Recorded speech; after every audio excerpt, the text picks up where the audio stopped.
Un poco en el camino de lo que fue la experiencia romántica en Italia en relativo corto tiempo, pero lo primero que habría que hacer en el caso de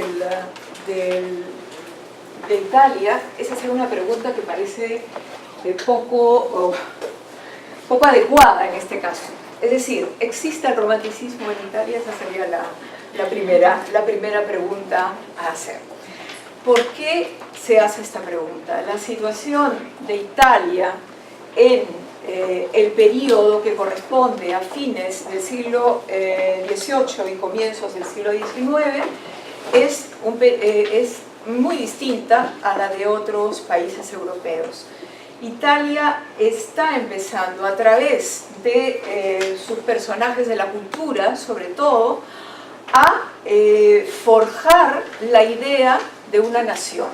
Hay que tener en cuenta que Italia estaba dividida en estados separados, en pequeños gobiernos regionales y en un imperio en la zona sur, que era prolongación del imperio español, ¿no? El reino de las dos Sicilias. Entonces, a partir de fines del siglo XVIII se dan una serie de situaciones de combate, invasiones, también en el norte de Italia, de Austria, luego en el periodo napoleónico también el ingreso de las fuerzas napoleónicas en el norte de Italia, y entonces los artistas italianos, me voy a centrar en los que se ocupan de literatura, y básicamente luego veremos en dos poetas cuyos apellidos aparecen en pantalla, están muy preocupados por este asunto, por llevar a Italia a una unificación. Esto va a demorar prácticamente todo el siglo XIX hasta la mitad de la segunda mitad del siglo XIX, que es cuando realmente se forjará o se logrará la unidad de Italia. Pero los intelectuales italianos están involucrados en esta situación. Entonces, no se puede hablar de un movimiento romántico como existió en Alemania y como se dio en Francia como reflejo del movimiento alemán.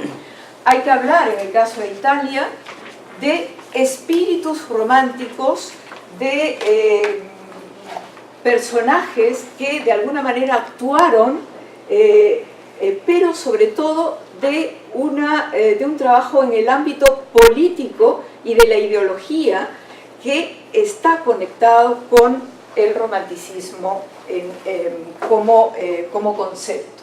Es decir, si los románticos de alguna manera incitaban a revolución, a cambios en el ámbito político, ese es el aspecto que más enraiza en Italia.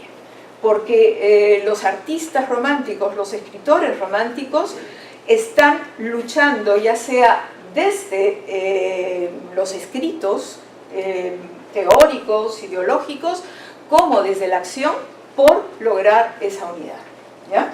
Entonces, esto como principio, hay que hablar en el caso de Italia de un romanticismo, sí, pero con algunas condiciones de diferenciación con respecto a las versiones del romanticismo en otros países europeos, sobre todo en Alemania y en Francia. Otra razón tiene que ver con la preponderancia del clasicismo en Italia, ¿no? Estamos hablando de un país que por su formación histórica es un país clásico, ¿no? Y a lo largo del siglo XVIII lo que había primado era una nueva renovación, estoy redundando, lo sé, pero periódicamente en Italia se producía esto, ¿no? El avance hacia algo nuevo y luego la vuelta hacia lo clásico. Digamos, este movimiento de acción y reacción se ha producido en la historia de Italia, en la cultura italiana a lo largo de los siglos, ¿no? Sin ir muy lejos, remontémonos, bueno, yendo lejos en los siglos, remontémonos a Dante o a Petrarca y a su redescubrimiento del mundo clásico para entender cómo esto está tan asentado en la cultura italiana. Bien. Entonces tenemos estos dos aspectos que considerar. Y dos poetas a los cuales me voy a referir hoy día, Ugo Foscolo y Giacomo Leopardi. En ambos casos tenemos que tomar el romanticismo desde un punto de vista singular, es decir, cada uno de ellos hace un desarrollo del romanticismo peculiar, particular. Vamos a tratar de resumir el primero de los casos. ¿Cuál es con el cual caso? La formación no pudo ser otra que clásica, ¿ya? Foscolo, sin embargo, era una personalidad apasionada, y aquí tenemos que hacer precisamente este reconocimiento. Tenemos a un personaje que vivió una vida romántica, desde el punto de vista de lo que los románticos entendían por asumir la vida de una determinada manera. Foscolo nace en una isla, hoy una isla griega, en ese momento una isla dominada por la República Veneciana, ¿ya? Hoy su nombre es Zante. Su formación, como les he dicho, es clásica. Y este es el personaje de los dos románticos que vamos a ver, aquel que se involucra directamente en la acción política y en la acción de lucha directamente en el campo de batalla. A los 14 años va a vivir a Venecia, de donde era su padre, y se queda en Venecia hasta determinada edad, pero hacia finales del siglo XVIII, más o menos en 1797, él escribe una oda a Napoleón. Estamos en el periodo en que Napoleón está empezando a dominar buena parte de Europa. ¿Por qué él escribe una oda a Napoleón? Porque está convencido de que con la ayuda de Napoleón, Italia, y sobre todo la zona de la que él era originario, Venecia, la República Veneciana, va a poder mantenerse como una república democrática, si se quiere, no con un poder político autoritario. Sin embargo, esta inclinación hacia Napoleón se ve traicionada por la acción de Napoleón, quien, luego de vencer a los austriacos, firma un tratado con los austriacos, el Tratado de Campo Formio, a comienzos del siglo XIX, y le entrega a los austriacos Venecia. De manera que Foscolo reacciona ante eso con una gran desilusión, se marcha de Venecia y empieza su peregrinaje por otros estados italianos, Milán, en algún momento Florencia, también Bolonia, donde le dan una cátedra de elocuencia, pero lo primero que hace es hacer un discurso a favor de esta Italia unida y bajo el principio de que Italia debe recuperar las glorias pasadas. ¿Cuáles son esas glorias pasadas? Justamente el pasado del Imperio Romano. Entonces, esta es una idea que va a calar muy hondo tanto en él como en Leopardi, ¿no? Recuperar Italia supone ensalzar a las viejas glorias de la península italiana, encontrar en ellos la fuerza de lograr la unidad italiana.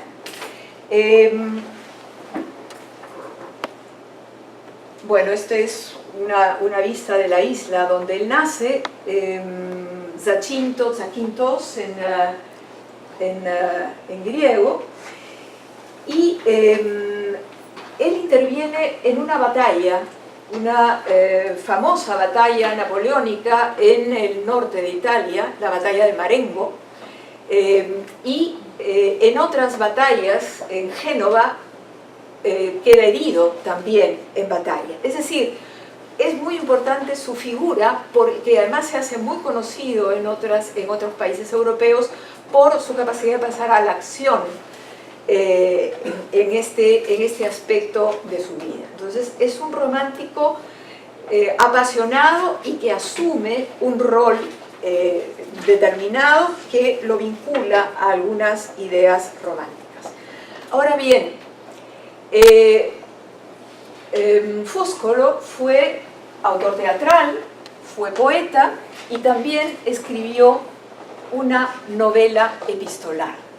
El modelo de su novela epistolar, llamada Las últimas cartas de Jacopo Ortis, que fue un personaje al que aparentemente él conoció en Bolonia, está fundamentado en la obra de Goethe, es decir, Las tribulaciones del joven Werther. ¿Ya?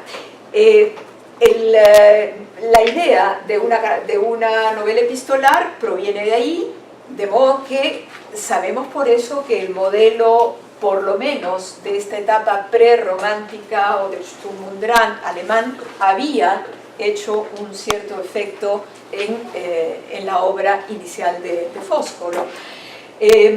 Al igual que el protagonista, Werther, de la obra de Goethe, Jacopo Ortis se suicida. ¿Qué es lo que se combina en esta novela? Se combina el patriotismo, el personaje que lucha, al igual que lo había hecho el propio Foscolo, por sus ideas, y por otro lado, una relación amorosa, frustrada, fallida, que lo lleva al suicidio. Entonces, allí estamos viendo cómo está funcionando el modelo de Goethe. Voy a ponerles el inicio de las últimas cartas de Jacopo Ortis para que se den cuenta del tono, ¿no?, que empleaba en esta obra Hugo Foscolo. El sacrificio de nuestra patria se ha consumado. Todo está perdido y la vida, en caso de que se nos conceda, solo nos quedará para llorar nuestras calamidades y nuestra infamia. Mi nombre está en la lista de proscripción, lo sé, pero ¿quieres que para salvarme de quien me oprime, me adhiera a quien me ha traicionado? Consuela a mi madre, vencido por sus lágrimas, la he obedecido, y he dejado Venecia para evitar las primeras persecuciones y las más feroces. Ahora deberé abandonar también esta mi antigua soledad, donde sin alejar de los ojos mi desgraciado país, ¿puedo aún esperar algún día de paz? Tú me horrorizas, Lorenzo. ¿Cuántos son entonces los desventurados? Y nosotros, por desgracia, los propios italianos, nos lavamos las manos en la sangre de los italianos. Por mí puede seguir. Puesto que he perdido la esperanza en mi patria y en mí, espero tranquilamente la prisión y la muerte. Mi cadáver, al menos, no caerá entre brazos extranjeros. Mi nombre será llorado en silencio por pocos hombres buenos, compañeros de nuestras miserias, y mis huesos reposarán en la tierra de mis padres. Hay mucho de autobiográfico, si se quiere, también en este documento inicial de las últimas cartas de Jacopo Ortis, ¿no? La mención a Venecia, el hecho de que él saliera de Venecia y algo que va a terminar siendo el destino del Foscolo, ¿no?, el exilio. Primero un exilio dentro de Italia y finalmente un exilio a Suiza y a Inglaterra, concretamente a Londres, donde terminará su vida. La obra más importante o el aporte más importante de Foscolo está en su poesía, en sus sonetos y en una obra llamada Los Sepulcros, en la cual dedica poesía a los grandes de la historia italiana. En el texto que tienen en pantalla, vamos a verlo, es uno de los poemas más famosos de Hugo Foscolo, y en la presencia de la noche es también aquí algo que hacer notar porque tiene que ver mucho con la ambientación de los poemas románticos, tanto sobre todo los alemanes, ¿no? Y además algo que se ve también en la pintura romántica alemana, ¿no? Quizás porque de la fatal quietud tú eres la imagen tan amada, a mí vienes, oh noche, y cuando alegres te cortejan las nubes estivas y los céfiros serenos, y cuando del aire nevoso inquietas y amplias nieves al universo llevas, siempre invocada desciendes y las secretas vías de mi corazón suavemente ocultas. Me haces recorrer con el pensar las huellas que van a la nada eterna, y ahora huye este tiempo reo, y con él las hordas de los afanes en que conmigo se destruye. Y mientras contemplo tu paz, duerme ese espíritu guerrero que en mí ruge, ¿no? Aquí hay una declaración final que tiene mucho que ver con su personalidad aplicada a este poema, ¿no? La mayor parte de la obra poética que no pertenece a los sepulcros de Foscolo tiene que ver o bien con la poesía amorosa, tuvo muchas experiencias amorosas, algunos estudiosos de su obra han pensado que merece un gran biógrafo de estas situaciones en las que se vio involucrado a lo largo de su vida, y por otro lado algunos temas románticos en particular. Pero está presente también en su poesía el distanciamiento de su tierra, este distanciamiento forzado de su tierra. En la separata que tienen a la mano, justamente les he dejado uno de esos poemas que tienen que ver con su destierro. A Zacinto, que es justamente la isla donde nació.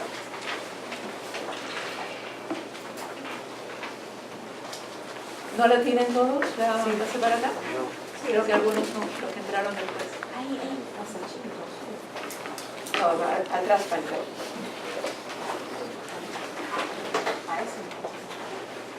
Me voy a poner en pantalla también, por si acaso, porque... Ahí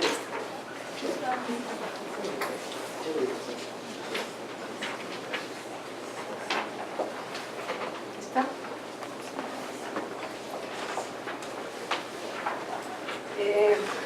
¿Está? A Zacinto.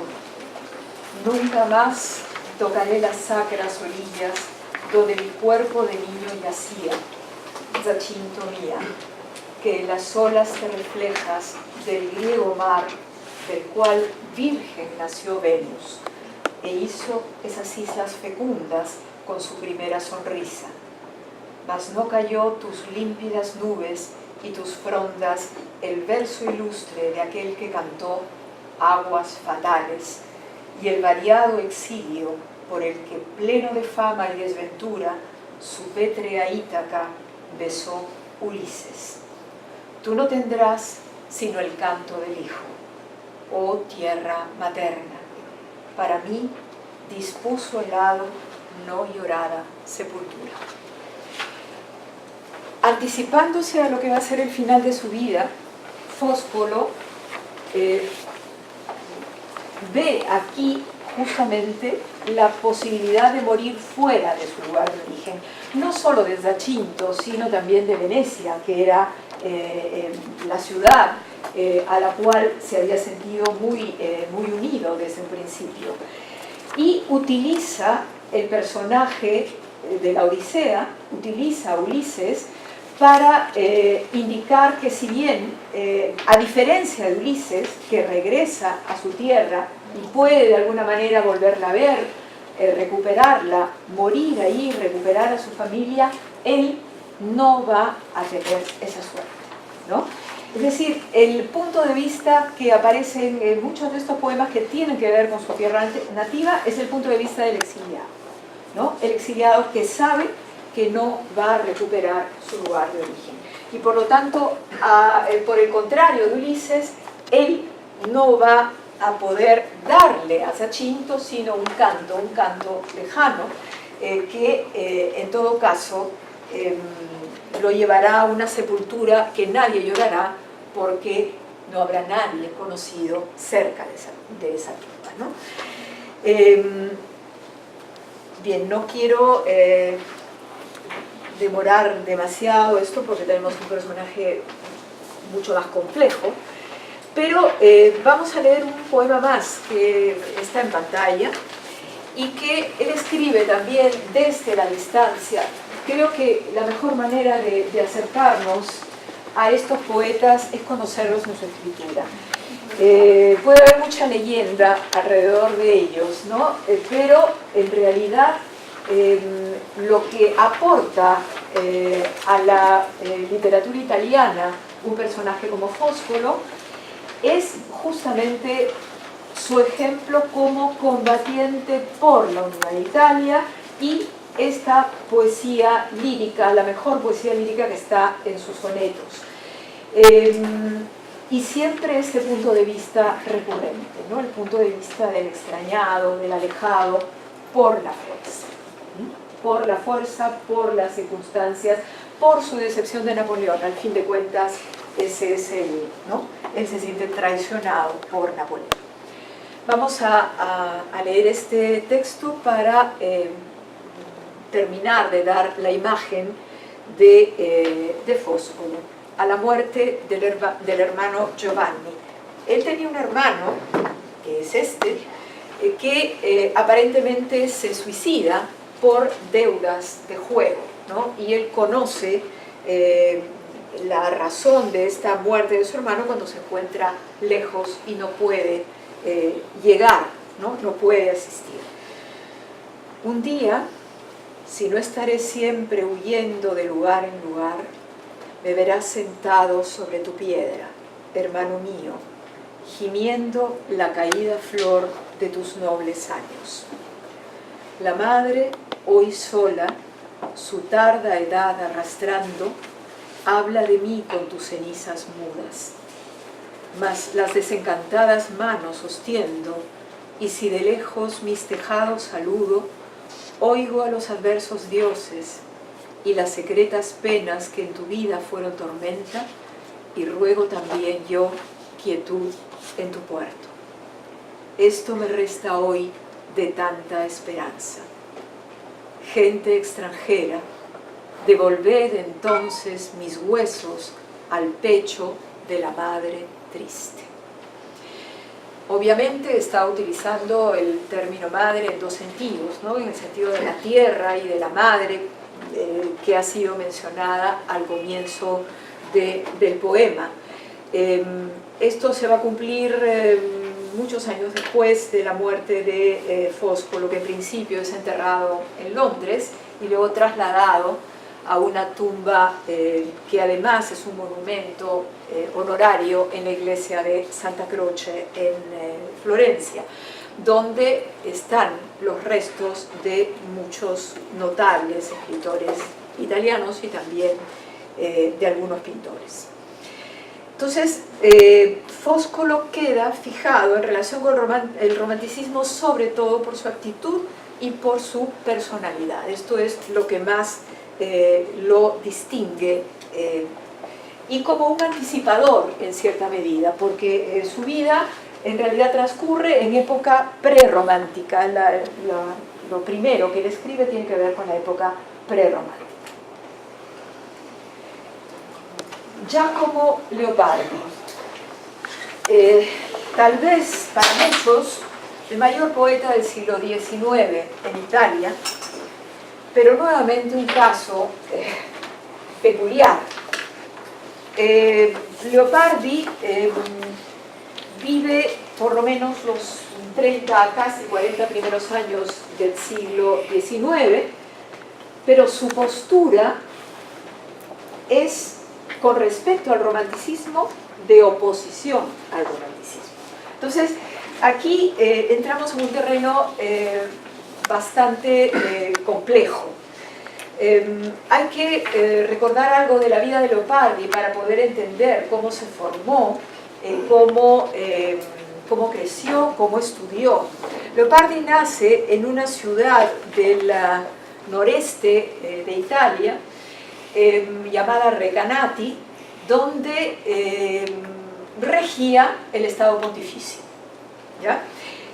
Recuerden que estamos en una época en que los papas eran conquistadores y habían extendido sus dominios bastante más allá de lo que hoy conocemos es la ciudad del Vaticano. Entonces, Recanati, que estaba casi hacia el lado del Adriático, en las Marcas, era parte del dominio pontificio. Eso tiene algo que ver con la historia familiar de Giacomo Leopardi, que es hijo de un conde que estaba del lado del papado, lado del cual nunca participó Leopardi. Es decir, ahí hay un principio de desaveniencia en el plano de las ideas, en el plano de las posiciones con el padre. Leopardi estudia en el contexto familiar, estudia. Esta es la casa de los Leopardi, que hoy es museo en Recanati. Todavía están allí los familiares de los descendientes de aquellos Leopardi, pero él pasa la mayor parte de sus días en la biblioteca que había logrado reunir el padre, ¿no? En parte lapidando su patrimonio y comprando bibliotecas antiguas de otros personajes de la zona. Leopardi estudia con sus dos hermanos bajo la guía de su propio padre y de un preceptor que es un sacerdote. A corta edad, a los 10 años, ya manejaba el latín y el griego, hablaba el latín y el griego y podía escribir en griego. Incluso llegó a escribir una obra en griego que hizo pasar como descubierta por él de un griego antiguo, porque él pues era también filólogo, tuvo una formación como filólogo. El padre pretendía que él se dedicara a la filología, ¿no? Y por lo menos hasta los 15 años, la mayor parte de sus trabajos tienen que ver con la traducción de los clásicos y con los estudios filológicos. Es a partir más o menos de esa edad que él empieza a manifestar un interés por escribir poesía. No está claro si escribió poesía antes, si la dejó de lado, pero sí está claro que ya en el año 16 escribe sus primeros textos poéticos. Pero también en ese año escribe un discurso llamado Discurso de un italiano sobre la poesía romántica. Y es un discurso en el cual él trata de desmontar los argumentos de los románticos. Recordemos que como en el caso de, y aún más que en el caso de Foscolo, y en esta biblioteca, él tiene una formación clásica. Esta biblioteca además ocupa otras estancias que no se ven en esta fotografía. Habló 7 idiomas, pudo manejar 7 idiomas, incluso el hebreo, y fue una gran desilusión para el padre que él quisiera abandonar la filología para dedicarse a la poesía. Pero en esos años de estudio permanente en los libros empieza a perder la visión y a contraerse, ¿no? Es decir, a tener problemas en los huesos. Este es uno de los grandes dramas de, digamos, de Leopardi, que va a tener que ver con sus postulaciones poéticas, porque la idea de no ser él una representación de lo bello es algo conflictivo para Leopardi, ¿no? Tremendamente conflictivo, y es parte de lo que en algunos poemas podemos leer. Leer ni escribir por estos problemas de salud. Es decir, en 10 años de estudio se había desgastado su salud enormemente, aparte de que aparentemente tenía una enfermedad que no se ha llegado a determinar exactamente cuál es, una enfermedad de los huesos que lo fue deformando a lo largo del tiempo. Bien, Leopardi, quiero leerles un fragmento de este discurso que escribe para argumentar desde el punto de vista de alguien que se ha formado como un clásico. Dice, las teorías por las cuales los románticos han hecho tanto ruido en nuestros días habrían debido restringirse a probar que no existe lo bello absoluto. Ni por ello buen gusto estable, ni norma universal sobre él para todos los tiempos y pueblos, que varía según los unos y los otros, y que el buen gusto, y por ello la poesía, las artes, la elocuencia de nuestros tiempos, no deben ser las mismas de los antiguos, ni las de Alemania las mismas de los franceses. Que las reglas, absolutamente hablando, no existen. Pero ellos han ido más lejos, han recusado o malinterpretado el juicio y el modelo de la propia naturaleza parcial, única forma de lo bello. El fanatismo y la inquietud de ser originales, y pone entre paréntesis, cualidad que hay que tener, más no buscar, algo que valdría para nuestros días también, los ha precipitado en mil extravagancias. Acá hay dos palabras claves. Él califica de extravagancia mucho de lo que ha leído en los románticos alemanes y franceses. Ciertas búsquedas de los románticos. Y por el otro lado está una palabra clave.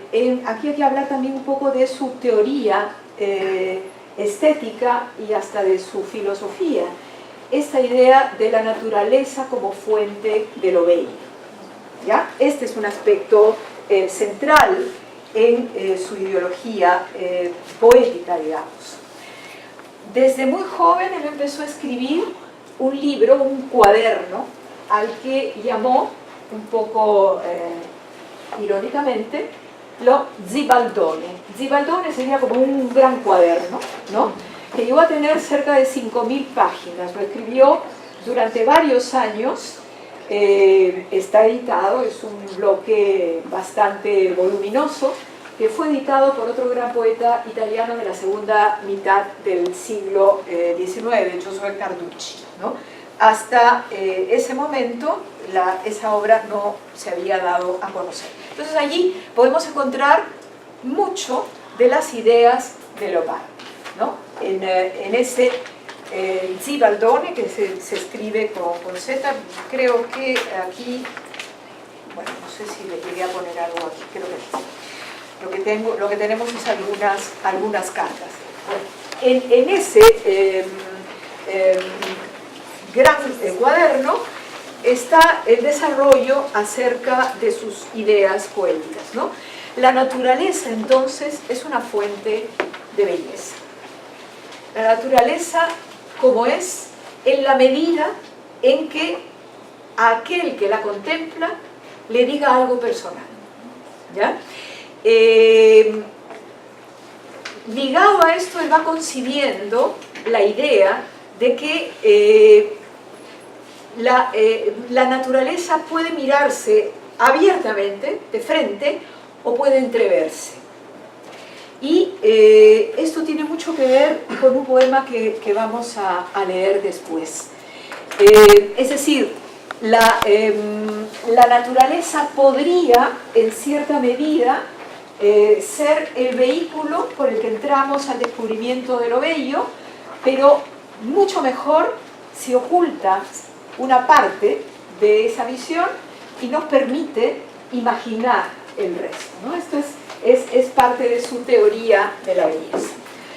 Antes de ver el poema que representa justamente esa teoría de la belleza, vamos a leer un fragmento de este poema que es uno de los primeros. La obra poética de Leopardi ha sido dividida por él mismo en distintos momentos. La primera división es la de los grandes cantos patrióticos, es decir, cuando él no tiene aún 20 años, escribe acerca de la suerte de Italia, algo parecido a lo que hemos visto en el caso de la primera página de las últimas cartas de Jacopo Ortis, es decir,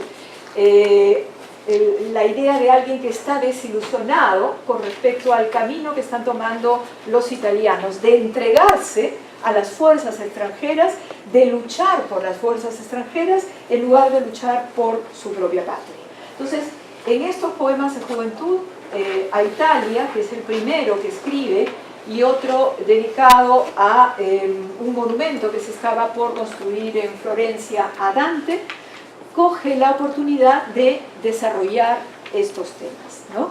Y van a ver cómo su espíritu crítico empieza ya a salir a flote aún antes de los 20 años, ¿no? A Italia. Tus hijos, ¿dónde están? Oigo son de armas y de carros, y voces y atabales, en ajenas regiones pugnan tus propios hijos. Escucha, Italia, escucha.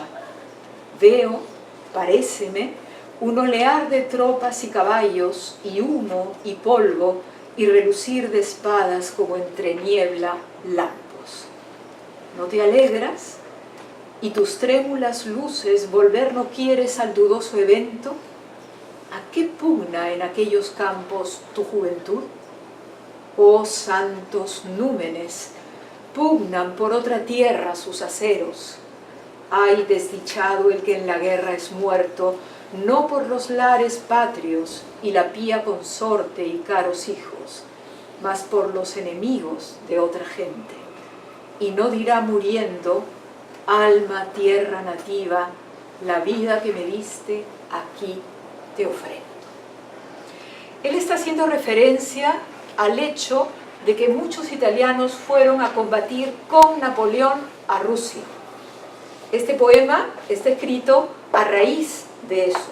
Y para él, todos los italianos que murieron en ese conflicto, que era de los franceses, era la invasión francesa a Rusia, murieron sin gloria, sin honor, porque no murieron por su patria. ¿Ya? Entonces, es en este periodo en el que él comienza a insistir en ese tema. Leopardi, a diferencia de Foscolo, no se alista, no va a la guerra, no es una persona endeble físicamente, pero va a ser siempre muy crítico con respecto a sus contemporáneos italianos, ¿no? Y esto lo va a escribir repetidamente, ya sea en su poesía como en sus escritos en prosa, incluso con marcada ironía. Bien, entonces esto pertenece a la etapa inicial de la poesía de Leopardi. La obra completa de Leopardi se reúne bajo el título de Cantos, ¿ya? Y la obra poética, pero este primer sector de poemas bastante extensos tienen el reconocimiento de ser los cantos patrióticos. Bien, vamos a volver a esta idea que estaba desarrollando hace un momento, de la belleza, y que nos va a llevar a uno de los poemas más famosos de Leopardi, llamado El Infinito. Cuando Leopardi aún no había salido de Recanati, en el año 1819, Leopardi trama una huida porque el padre no lo dejaba salir de Recanati, era excesivamente protector con él, y entonces busca la manera de obtener un pasaporte. Estaban dentro de Italia, pero había que obtener un pasaporte para salir del estado pontificio, todo a escondidas del padre, pero el padre era un personaje conocido de la ciudad y se entera, o sea, le ponen en conocimiento de esta situación y aborta la huida del hijo. Él entra en una depresión profunda, pero cuando empieza a recuperar la posibilidad de escribir, empieza se perdía entre los parques, el parque que rodeaba la casa, y esto lo cuenta él mismo. Él un día empieza a descubrir entre las plantas, entre el boscaje, ¿no?, una vista más lejana, que esta es una vista desde lo alto del monte de Recanati, y empieza a pensar en la idea de lo que luego se va a constituir un elemento central en su poética, la idea del infinito, ¿no? El infinito, para Leopardi, resumiendo la idea, es no es una visión en amplitud y en detalle. Es una visión de la naturaleza que tiene que ver con la distancia, pero en la cual parte está oculta, no se ve todo. De tal manera que permita a la imaginación poner aquello que no se ve, que no permite la vista, ¿no? Entonces, justamente este es un fragmento del Zibaldone, donde él explica su visión del infinito. A veces el alma deseará, y efectivamente desea, una vista restringida y limitada, en cierto modo, como en las situaciones románticas. La razón es la misma, es decir, el deseo del infinito, porque entonces, en lugar de la vista, trabaja la imaginación, y lo fantástico penetra en lo real.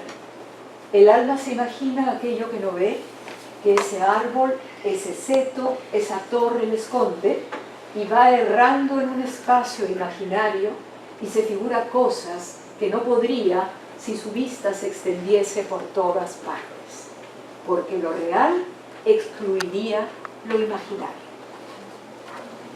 ¿Ya? Este pensamiento lo desarrolla de diferentes maneras, van agregando ejemplos, complicando el discurso a lo largo de su trayectoria poética y confiándolo siempre a este Zibaldone, a este conjunto de hojas que luego se van a reunir.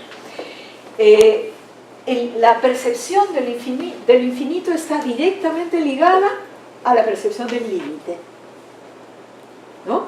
En esta contradicción está muy presente en la poesía de Leopardi, y dio lugar a un poema, uno de los menos extensos de su poesía.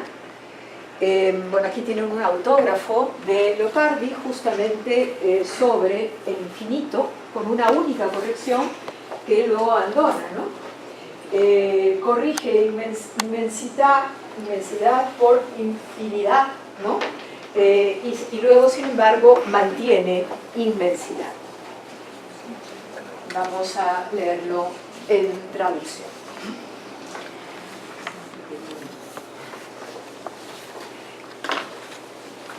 Parte de una... este poema sí lo tienen, me parece, ¿no? Sí.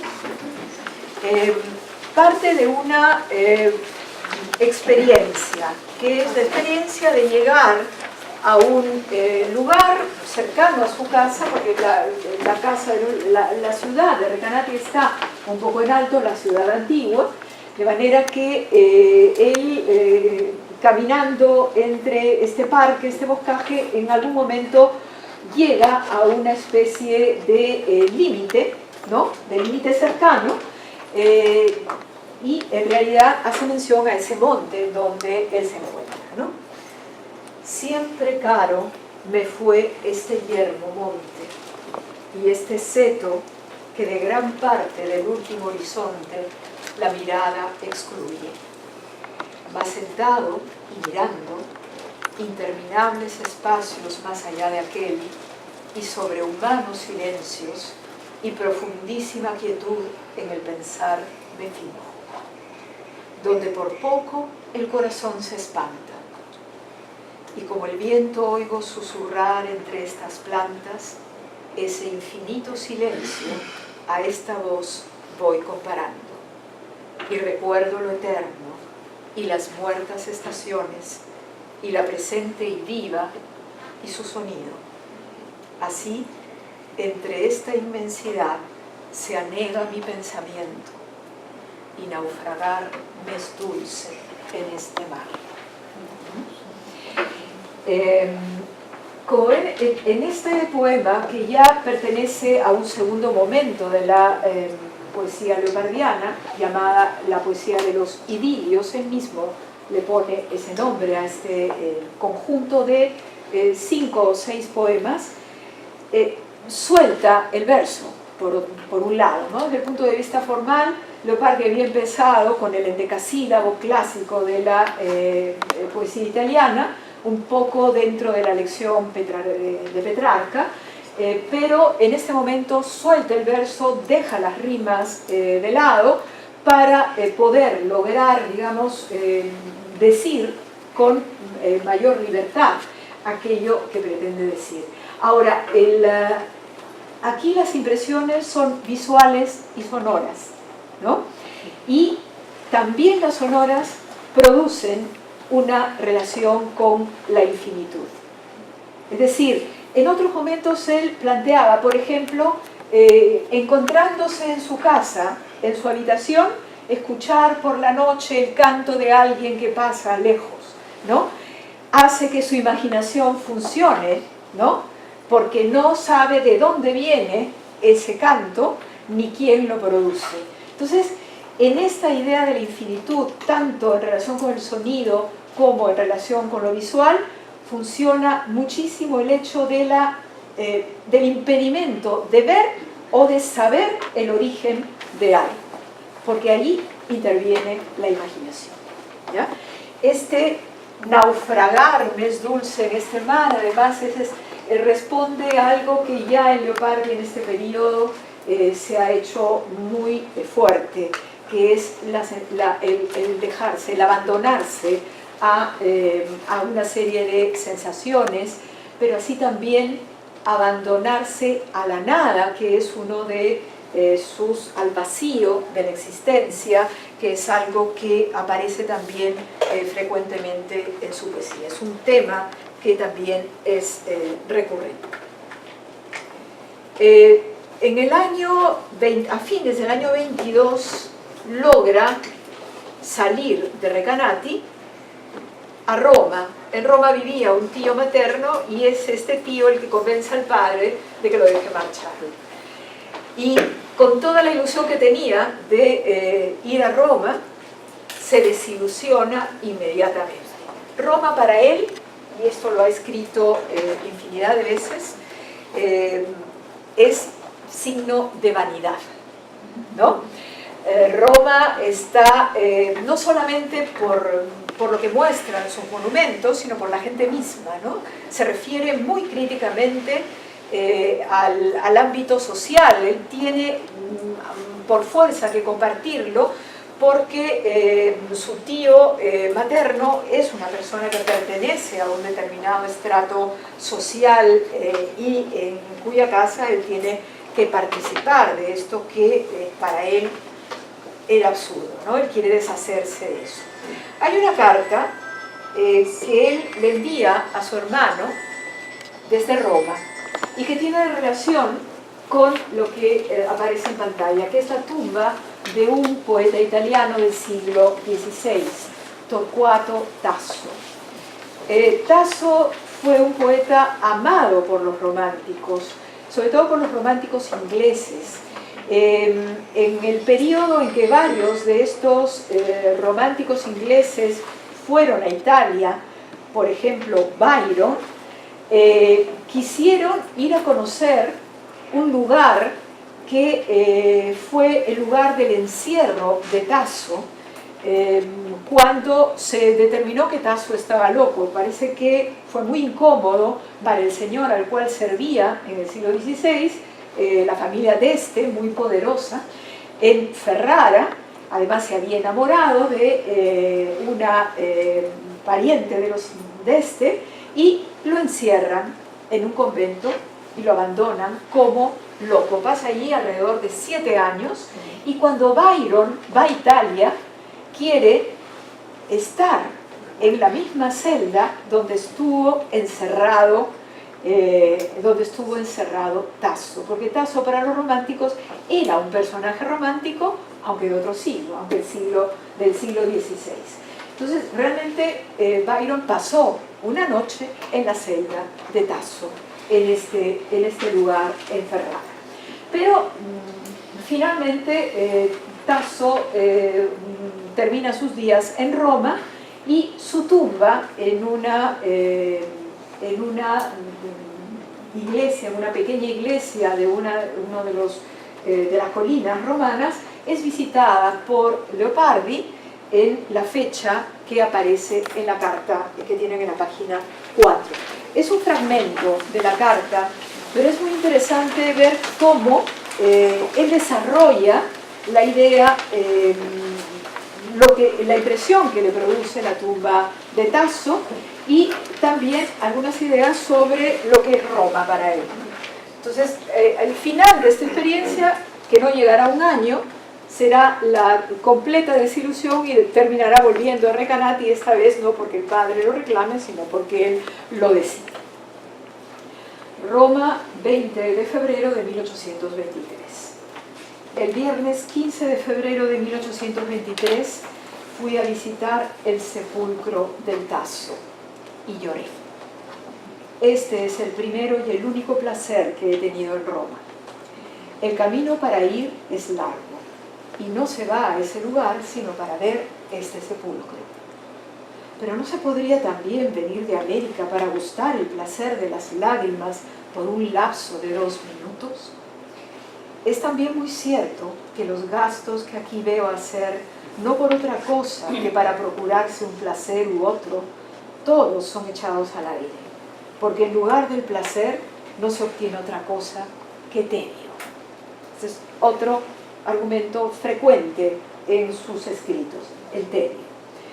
Muchos tienen un sentimiento de indignación viendo las cenizas del Tasso cubiertas e indicadas por nada más que una piedra ancha y larga, casi 1,5 palmos, y puesta en un rinconcito de una iglesita. Yo no quisiera de ningún modo encontrar estas cenizas bajo un mausoleo. ¿Entiendes la gran multitud de afectos que nace de considerar el contraste entre la grandeza de Tasso y la humildad de su sepultura? Pero no puedes tener idea de otro contraste, es decir, del que nota un ojo acostumbrado a la infinita magnificencia y vastedad de los monumentos romanos, comparándolos con la pequeñez y desnudez de este sepulcro. Se siente un triste y estremecido consuelo pensando que esta pobreza es suficiente para interesar y animar a la posteridad, allí donde los soberbios mausoleos que Roma encierra se observan con perfecta indiferencia por las personas para las cuales fueron levantados, de las cuales no se pregunta ni siquiera el nombre. O se pregunta, no como nombre de la persona, sino como del monumento. Cerca del sepulcro del Tasso se halla el del poeta Guidi, que quiso yacer prope magnos torquati cineres, como dice la inscripción, es decir, cerca de las cenizas del Tasso. Hizo muy mal, no me quedó para él ni un suspiro. Apenas pude sufrir mirando su monumento, temiendo sofocar las sensaciones que había sentido ante la tumba del Tasso. También el camino que conduce a ese lugar prepara el espíritu para las impresiones del sentimiento. Está todo bordeado de casas destinadas a las manufacturas y suena el estrépito de los telares y de otros instrumentos de este tipo, y el canto de las mujeres y de los obreros entregados al trabajo.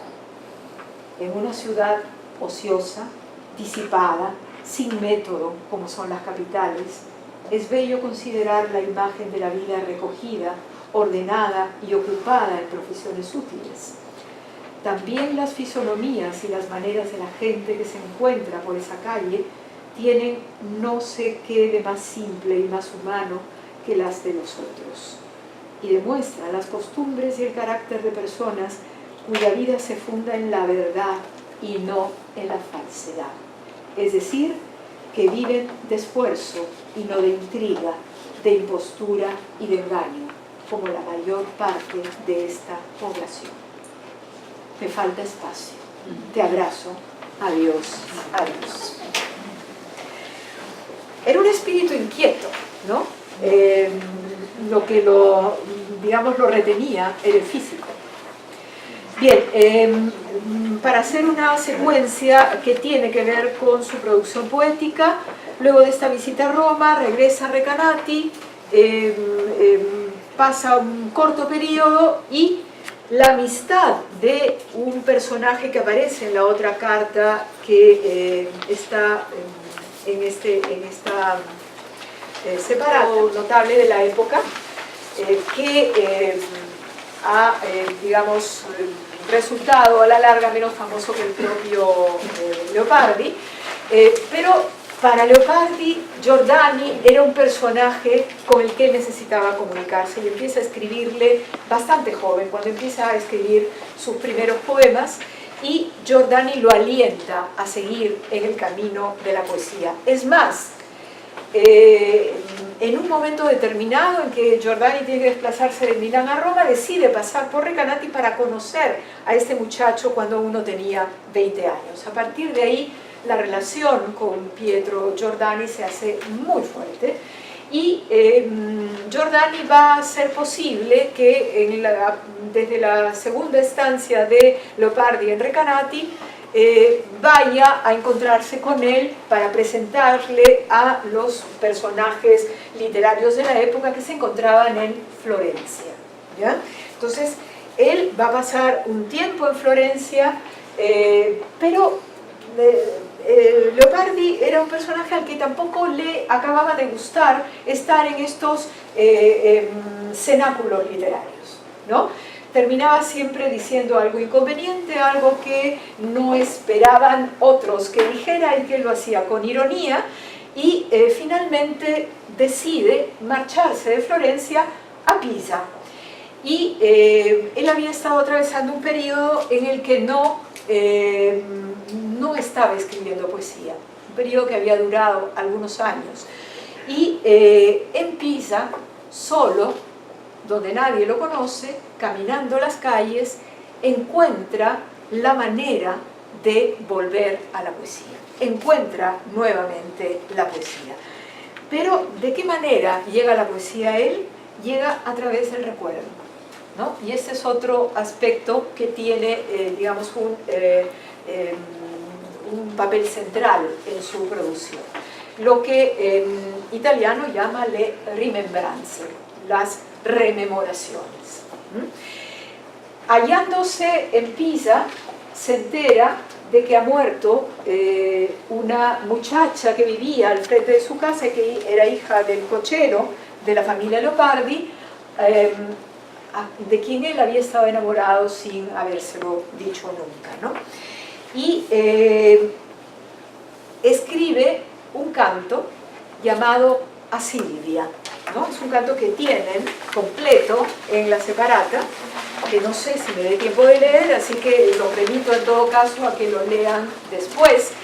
Pero lo que sí quiero precisar es cómo considera él este papel de los recuerdos en su poesía, en la poesía de este momento, que es la poesía que algunos han llamado de los grandes idilios en relación con los idilios que él había mencionado antes. También en el Zibandone escribe lo siguiente en relación con la rememoración, pero también vinculado con lo que ya he explicado anteriormente, ¿no? El texto es de 1828, que es la fecha en que desde Pisa luego él regresa por segunda vez a Recanati y tiene una etapa productiva importante, produce su poesía madura hasta el momento en que deja definitivamente Recanati para no volver más. Un objeto cualquiera, por ejemplo, un lugar, un sitio, un campo, por bello que sea, si no despierta algún recuerdo, no es poético solo por verlo. Lo mismo, y también un sitio o un objeto cualquiera, del todo no poético en sí, será muy poético si se lo recuerda. La rememoración es esencial y principal en el sentimiento poético, no por otra razón, sino porque el presente, cualquiera que sea, no puede ser poético. Y lo poético, de uno u otro modo, consiste siempre en lo lejano, en lo indefinido, en lo vago. Como ven, esta parte final encaja muy bien con la idea de la indefinición y de la infinitud que hemos mencionado antes. Entonces, el primer poema que él escribe bajo, digamos, el poder de la rememoración es el poema a Silvia. La muchacha no se llamaba Silvia, él a las mujeres a las que le dedicó poesía lo hizo bajo sobrenombres, ¿no? Silvia es el nombre poético de Teresa, la hija del cochero que muere de tisis, ¿no? Muy joven. Eso va a provocar en él también una reacción contra la naturaleza, ¿no? Recuerden que en un primer momento ha hablado de una naturaleza que es la fuente de lo bello, que es la fuente de la belleza. Pero en este periodo de su vida, en que se vuelve más escéptico, más pesimista, la naturaleza es también fuente de maldad, fuente de acabamiento. Es decir, la naturaleza también acaba con las vidas jóvenes, la naturaleza acaba con la vida en general, ¿no? Entonces, la naturaleza es fuente de belleza, pero es también fuente del mal. Entonces, su pensamiento se hace más complejo a medida que él va haciéndose mayor. Bien, va a Florencia, entonces, y conoce en este segundo periodo en Florencia a este personaje, Fanny Targioni Tozzetti, una mujer muy liberal, ¿no? de la sociedad florentina, casada, y que, como se acostumbraba ya en esos años, mantenía un salón, ¿no? Al cual asistían libremente los personajes conocidos de la época. Él había conocido también en este segundo momento en Florencia a un patriota napolitano llamado Antonio Ranieri, al cual va a ligar los últimos años de su vida. Se hacen muy amigos, deciden vivir juntos desde este periodo hasta el final de la vida de Leopardi. Pero Ranieri era amante de Fanny Targioni Tozzetti, de la cual se enamora Leopardi y va a dar motivo a los poemas más desencantados en el plano amoroso. Los poemas que pertenecen a este periodo han sido reconocidos con el nombre del ciclo de Aspasia. Aspasia es el nombre, el sobrenombre que le da al personaje de Fanny, y se inspira para ese nombre en el que tenía la amante de Pericles, ¿no? Otra vez una referencia clásica. De ese periodo vamos a leer un poema corto, muy interesante, porque en él vemos cómo ha ido cambiando su expresión, ¿no?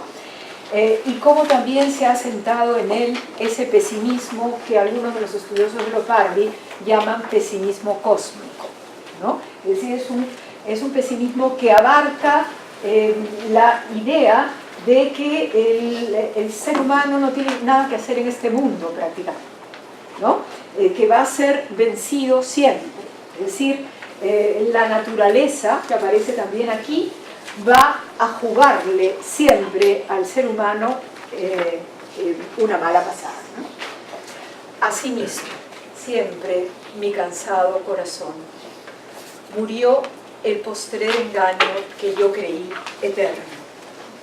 murió, y siento en nosotros llamados engaños no la esperanza, sino el deseo extinto.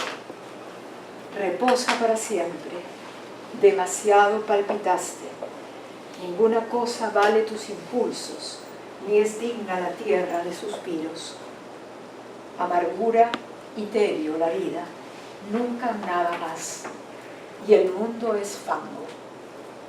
Aquíétate ya, desespera por última vez. A nuestra especie el hado no regaló sino la muerte. Ahora te desprecia la naturaleza, el malvado poder que oculto sobre el daño común impera, y la infinita vanidad del todo. Como ven, la visión de la naturaleza ha cambiado, se ha vuelto compleja.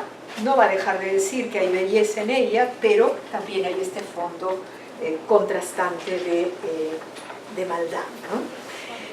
Lo que tiene la poesía de Leopardi, no solo esta época, que es, digamos, la penúltima época de su producción, sino aún desde antes, y también sus textos en prosa, es el enfrentamiento con lo que él llama il vero, en italiano, lo verdadero.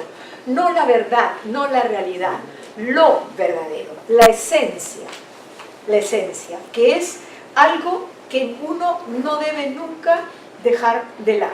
Lo verdadero es algo a lo que hay que enfrentarse, ¿ya? Eso está presente muy claramente en este poema.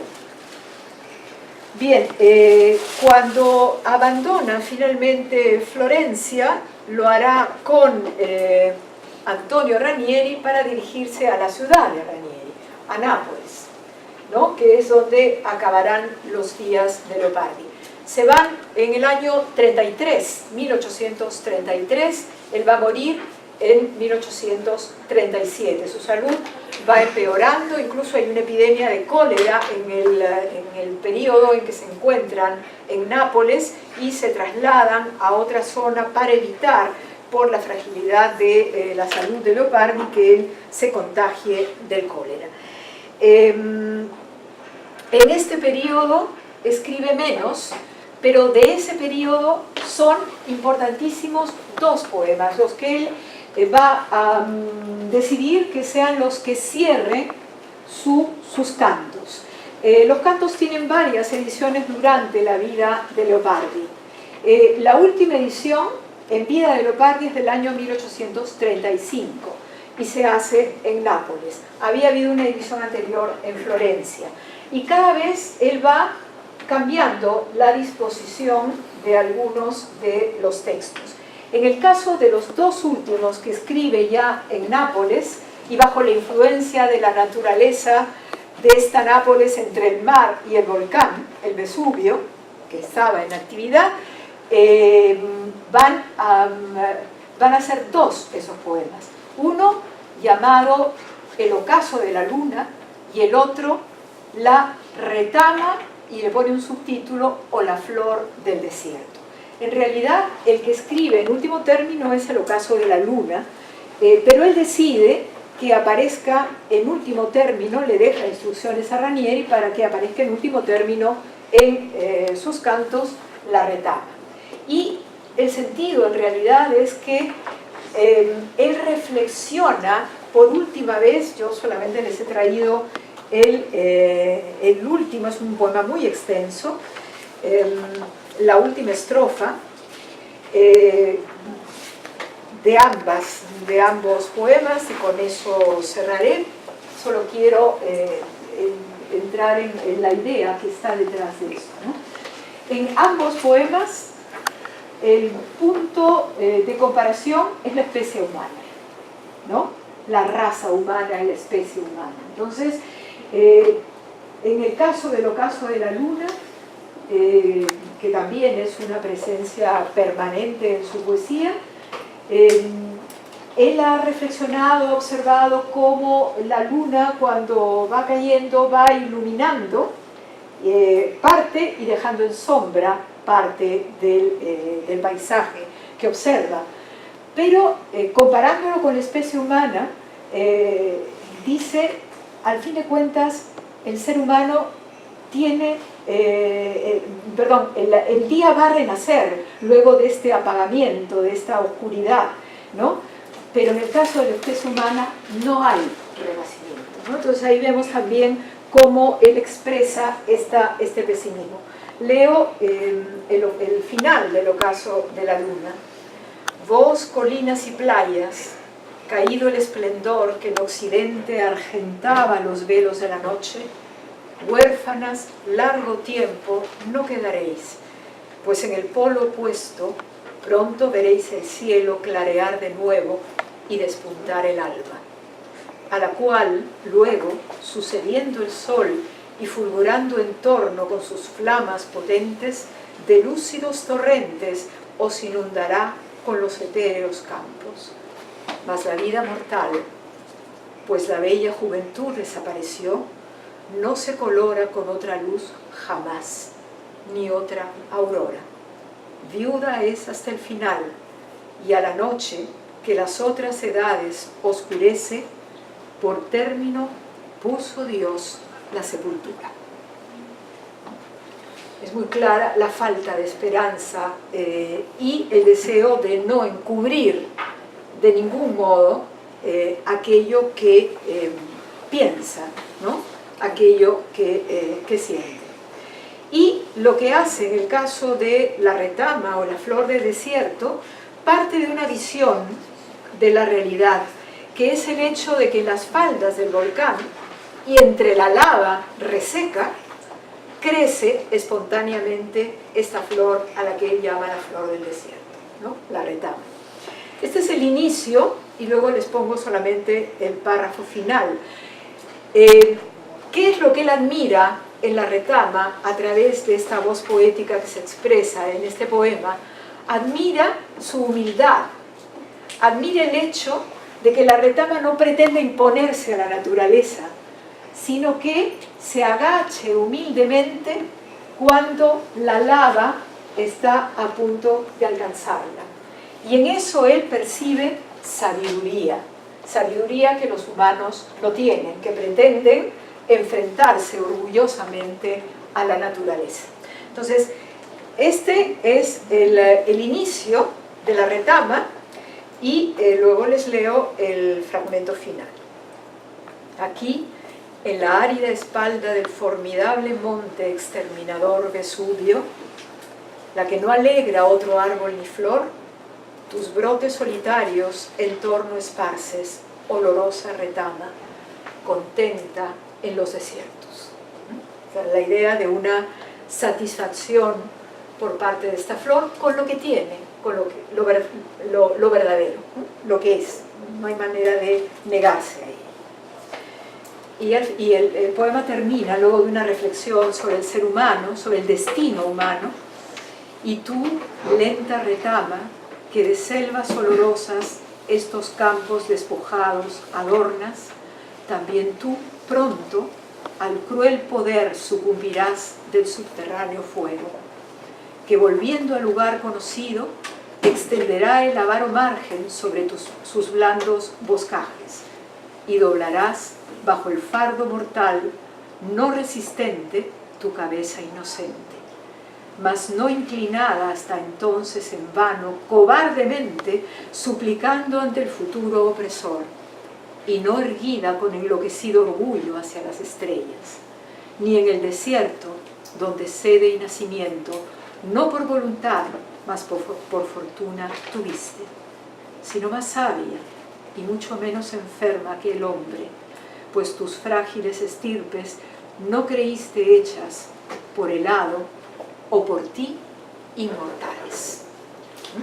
Está contrastando esta pretensión de inmortalidad que el hombre tiene contra esta humilde retama que acepta su destino, ¿no? Esta es, en cierta medida, la visión de la vida que alienta ya en la obra madura de Leopardi.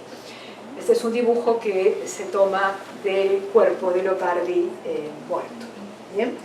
Muere el 14 de junio de 1837. Las razones exactas del deterioro de su salud no se sabe bien ¿Cuáles fueron?